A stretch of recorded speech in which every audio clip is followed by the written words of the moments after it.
Fabio to target the body. Oh, that body shot right on the...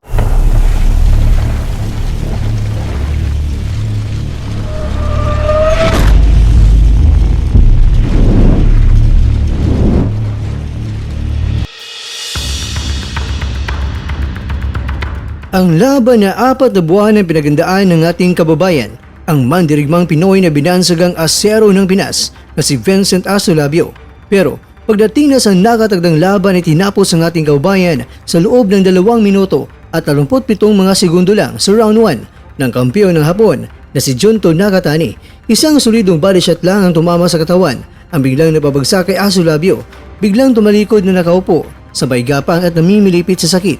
Pero kaya ito ang sinapit ng ating pambato ay nananalatay pa rin sa kanya ang dugong matapang na lahi ng mga Pinoy na sinubukan niyang tumayo at pinakiramdaman ang sakit sa kanyang tiyan. Ngunit siya ay napanood na namang muli at dito na itinigil ng referee ang laban. Ang pagtigil ng referee sa laban ay isang napakabigat sa karamdaman ng lahat ng mga Pinoy dahil ang pagwawagayway ng kamay ng referee ay simbolo ito na nabigo na naman ng ating mandirigmang Pinoy na makasungkit ng world title belt.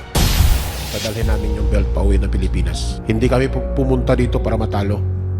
Lahat ng training namin gagawin namin sa taas ng ring. So, mabuhay Pilipinas. Ang mga kadagang binitawan nila ay nabigay ng pag-asa sa mga kababayan nating mga Pinoy bago pa man ang laban.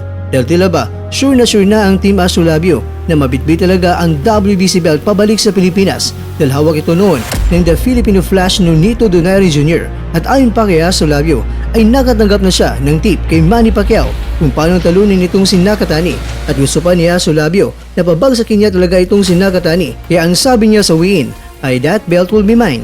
Pero ganun pa man, tila ba may sumpang nagpapalibot at nagpapapigil sa bata ni Sean Gibbons, ang head ng Manny Pacquiao Boxing Promotions na may balik ang 2 matitulo sa ating bansa, ang WBO at WBC Bantamweight belt. Na kung tutusin, ang unang subok ng bata ni Gibbons para may balik sa Pinas ang world title belt ay ang WBO belt ng angas ng Pinas na si John Riel Casimero na binakla sa kanya dahil sa SONA issue sa United Kingdom. Sinubukan man ni Juan Panzuna Sultan na nasa pangangalaga din ng MP Promotions para mabalik ito sa Pilipinas ang WBO belt pero nabigo ang One Punch hanggang si Asolabio na ang sumubok pero nabigo pa rin siya. Tila ba sobrang naging mailap talaga ang WBO belt noon ni Casimero sa mga MP boys na may balik at makuha nila. At sa ngayon naman mga kwento ay isang magandang pagkakaroon din sana ito para may balik na naman ng WBC Bantamweight belt sa Pinas dahil nga nahawakan ito ng The Filipino Flash na si Nonito Donaire Jr. Pero ito na siguro ang pinakamasaklap na pangyayari at syempre masakit sa ating mga Pinoy na makita ang ating kabalyero na gumagapang habang namimilipit sa sakit. Nabigo na naman ang bata ni Gibbons sa makuha ang WBC belt na dati hawak ni Donaire. Kumbaga, ayun nga sa iba, ulitin ko po mga kwento ayon nga sa iba, hindi kaya ito karawan ng MP Boxing Promotions. Pero para sa akin mga kwento, hindi naman siguro. Dahil lahat talaga mangyayari sa boxing ang mga inasahan mo at yung hindi mo rin inaasahan na mangyayari.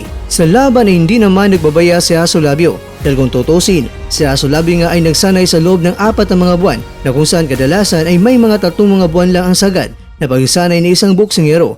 Kaya masasabi mo talaga na hindi nagkulang sa panahon si Asolabio sa kanyang paghanda. Ang total sparring rounds nga niya ay sumobra na ito sa 100 mga rounds na sa pangangalaga pa na isang veteranong coach at trainer at sa bubong pa na isang sikat na boxing promotions. May kasama pang medyo may super duper powers pa. Siguro alam siya na kung sino siya pero ganyan talaga ang boxing. Minsan papabor sa atin at minsan ay kukontra din yan. Panapanahon lang yan. Pero batay sa ating pananaliksik mga kwento, ating napagalaman na nahihirapan na itong si Asolabio na kunin ng timbang sa Bantamweight Division na 118 pounds. Kaya dahil dito, ito ang isa sa mga nabigay ng problema o nakaapekto sa kanya sa gabi ng laban. Mas maganda talaga na hindi pinipiga ng isang boksingero ang kanyang katawan para makuha lang ang tamang timbang dahil papasok na dyan ang panghina ng katawan na tumanggap ng suntok at syempre naapektuhan ang lakas ng suntok na binibitawan ng isang boksingero. Pagkatapos naman ng laban, ay nag-usap sina Coach Neri at ni Asolabio at doon nila napag-usapan kung saan banda nga ba sila nagkulang sa laban. Ayon kay Coach Neri, itong si Asolabio wala namang problema sa kanyang muka dahil sobrang matibay na ito. At ayon nga kay Asolabio, hindi niya iniinda ang masuntok ni Nakatani sa muka pero talagang nagkataon lang talaga na may lumusot na suntok sa kanyang katawan na hindi niya inasahan.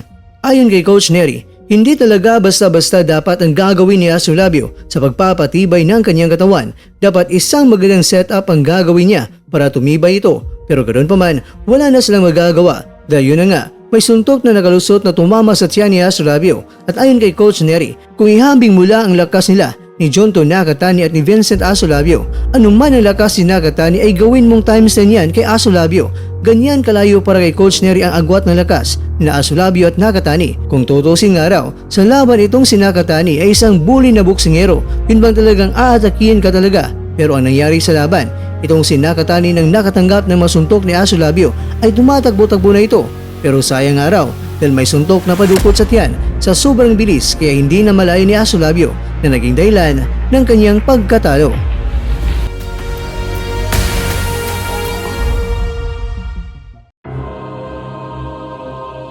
Mga kakwento, ganyan talaga buhay boksingero. Mananalo, matatalo, madadapa, pero may kakayang bumangon muli sa laban. At sa panahon na sila ay natatalo sa digmaan, sana solido pa rin ang suporta ng ating mga kaubayan para itulak muli pataas para maging handa sa susunod na mga paparating na mga digmaan. Pero ganun pa man, Asolabio, natalo ka man sa bakbakan. Pero sa susunod, bounce back stronger lang kabayan.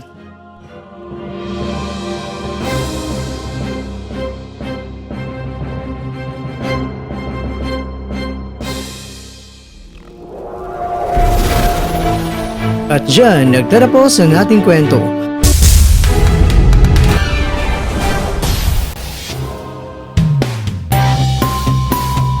Maraming salamat mga kakwento sa inyong panunood.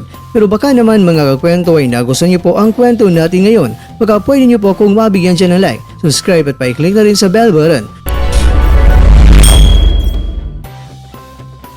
Pero bago tayo magtatapos mga kwento ay syempre, shoutout mo muna tayo dyan sa ating mga kakwento. Kaya kakwentong GHJ, kaya kakwentong Jorens Vibes, kaya kakwentong Jubes Official Vlog, at ikaw kwentong nanonood ngayon, shoutout sa'yo dyan. Bueno, hanggang dito po muna ang ating kwentuhan at abangan nyo na po ang ating susunod na video. At dito na po yan sa isang channel na kung saan maaaring ito'y mga kwentong di pa na kwento sa inyo.